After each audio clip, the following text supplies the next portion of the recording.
Breaking news చూస్తున్నాం. CWC సమావేశాలు రెండో రోజు కొనసాగుతున్నాయి. ఇక పిసిసి అధ్యక్షులు, సిఎల్పి నేతలు, సిపిపి నేతలు, రాష్ట్ర నాయకులు ఈ సమావేశాల్లో పాల్గొంటారు. రానున్న 5 రాష్ట్రాల అసెంబ్లీ ఎన్నికలపై చర్చించనున్నారు. భారత జోడో హాల్లో సమావేశమై ఎన్నికల్లో పార్టీ అనుసరించాల్సిన వ్యూహాలపై, పార్లమెంటు ప్రత్యేక సమావేశాలపై సుదీర్ఘంగా చర్చలు జరపనున్నారు.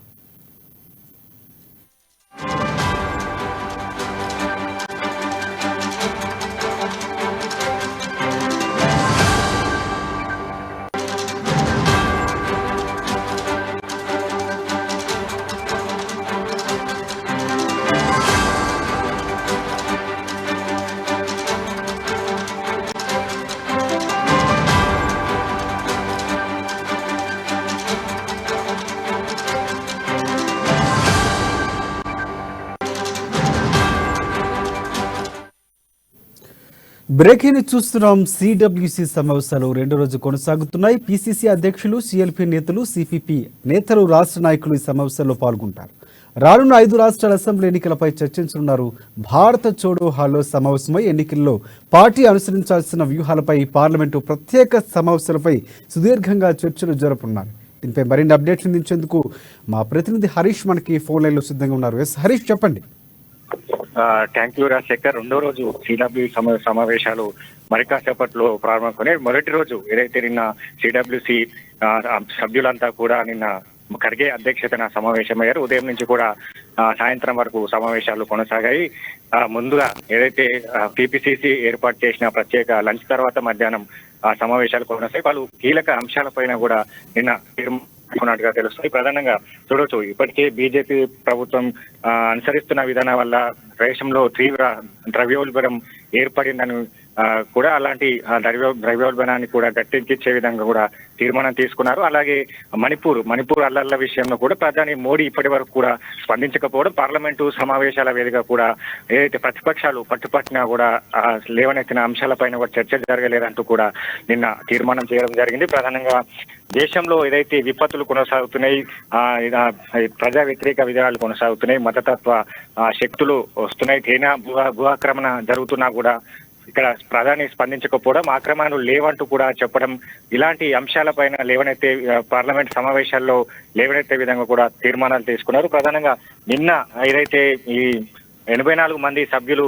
నిన్న సమావేశంలో పాల్గొన్నారు. ఈ నేపథ్యంలో ఖర్గే వాళ్ళు సూచనలు కూడా చేశారు అని చెప్పొచ్చు. ప్రధానంగా ఏదైతే రేపటి నుంచి కూడా పార్లమెంటు సమావేశాలు ప్రారంభం కానున్న నేపథ్యంలో కూడా అక్కడ అనుసరించాల్సిన వ్యూహాలు కానీ లేవనెత్తే అంశాలపైన కూడా పలు సమాలోచన జరిపి నిర్ణయాలు తీసుకున్నట్టుగా తెలుస్తుంది. ప్రధానంగా ఈ రోజు సంబంధించి మరి కాసేపట్లో రెండో రోజు సిడబ్ల్యూసి సమావేశాలు ప్రారంభమైతే ఈ నేపథ్యంలో ఈ సిడబ్ల్యూసి సభ్యులతో పాటు ఏదైతే సిఎల్పిలు, పిసిసి ప్రెసిడెంట్లు అంతా 250 మంది పైగా కూడా ఏదైతే ప్రత్యేక ఆహ్వానితులు కావచ్చు, శాశ్వత ఆహ్వానితులు అంతా 250 మంది సభ్యులతో ఈ రోజు ఆ సమావేశాలు ఉంటాయి. ఈ రోజు మధ్యాహ్నం వరకు సమావేశాలు కొనసాగుతాయి. ప్రత్యేకంగా ఈ రోజు ఏదైతే పార్టీ సంస్థాగత నిర్మాణం కావచ్చు, 5 రాష్ట్రాల ఎన్నికలు ఉన్న నేపథ్యంలో కూడా అక్కడ ఏ విధంగా వ్యూహాలను తీసుకొస్తే, ఏ విధమైన విధానాలను అక్కడ అవలంబిస్తే పార్టీని అధికారంలోకి తీసుకొచ్చే విధంగా కూడా కార్యాచరణ కావచ్చు, పలు తీర్మానాలు చేసే అవకాశం కనిపిస్తుంది. ప్రధానంగా ఇది కీలకమైన కమిటీ కాబట్టి ఈ నేపథ్యంలో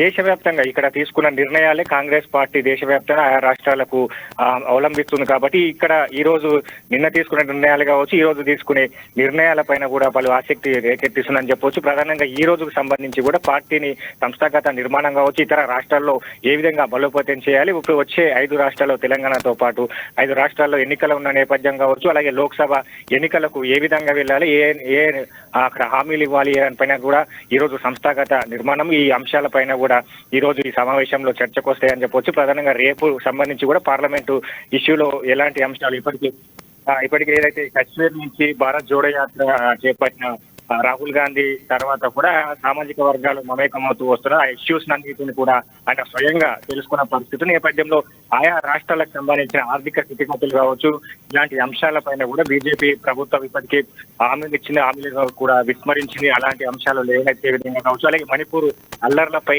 కూడా చర్చ జరిగేందుకు పట్టుబట్టే విషయాలు కావచ్చు, అలాగే ఏదైతే దేశ విద్రోహ శక్తులు చైనా భూ ఆక్రమణ జరుగుతున్నాయి, ఇలాంటి అంశాలు కావచ్చు, నిరుద్యోగ సంబంధించిన కూడా దేశంలో నిరుద్యోగ ఆ రేటు పెరిగింది. ఆ నిరుద్యోగానికి సంబంధించి కూడా ప్రధానంగా పార్లమెంటులో లేవనెత్తే అంశాలపైన కూడా ఈ రోజు ఆ సిడబ్ల్యూసి సమావేశంలో తీసుకుంటారు. అలాగే పార్టీకి సంబంధించి కూడా ఇక్కడ తెలంగాణ ఎన్నికలు కావచ్చు, లోక్సభ ఎన్నికలకు ఏ విధంగా వెళ్ళాలని పైన కూడా ఈ రోజు ఈ సమావేశంలో మధ్యాహ్నం వరకు ఉంటుంది. మధ్యాహ్నం తర్వాత ఖర్గే ప్రసంగం ఉంటుంది. తర్వాత నేతలంతా కూడా ఇక్కడి నుంచి తుక్కుగూడలోని విజయబేరి సభకు చేరుకుంటారు. అక్కడ ఆ సభా వేదికగా కూడా సోనియా గాంధీ 5 గ్యారంటీ స్కీమ్ ను ప్రకటన ఉంటుంది. వాళ్ళంతా ఆ 5 గ్యారంటీ స్కీమ్ ను సాయంత్రం నుంచి ఏదైతే ఢిల్లీ నుంచి దేశవ్యాప్తం నుంచి వచ్చిన నేతలంతా కూడా ఇక్కడ ఉన్న నియోజకవర్గాలు అన్ని నియోజకవర్గాలకు రాత్రే చేరుకుంటారు.